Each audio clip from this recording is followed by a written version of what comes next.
විදේශ කටයුතු විදේශ රැකියා හා සංචාරක අමාත්‍යතුමා ඉදිරිපත් කළ යෝජනාව රාජ්‍ය පෞද්ගලික හවුල්කාරීත්වය යටතේ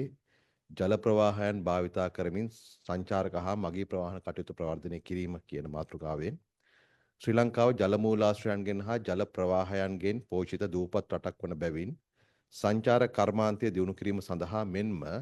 නාගරික මගී ප්‍රවාහනය සඳහා දෙකී ජල මූලාශ්‍ර හා ජල ප්‍රවාහ ඵලදායීව යොදා ගැනීමේ හැකියාවක් පවතිනවා. ඒ නිසා මෙරට මුහුදු තීරයේ මෙන්ම රට අභ්‍යන්තරයේ පවතින ජල ප්‍රවාහයන් භාවිතා කරමින් ප්‍රදේශ කිහිපයක් ආවරණය වන පරිදි බෝට්ටු සේවාවක් ආරම්භ කිරීමට රජය අවධානය යොමු වෙලා තියෙනවා. ඒ අනුව පුත්තලම කොටුව ගාල්ල, ගාල්ල මාතර ආදී වශයෙන්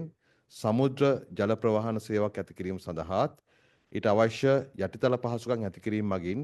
සංචාරක ප්‍රවර්ධනය හා මගී ප්‍රවාහන පහසුකම් සැලසීමට අපේක්ෂා කරනවා. ඊට අමතරව හැමිල්ටන් ඇල, බේරේ වැව, දියවන්නාවය, මාදුගඟ වැනි ජල මූලාශ්‍ර භාවිතා කරමින් අභ්‍යන්තර ජල ප්‍රවාහන පහසුකම් සැපයීම මගින් සංචාර කර්මාන්තය ප්‍රවර්ධනය කරන්නත් අපේක්ෂා කරනවා.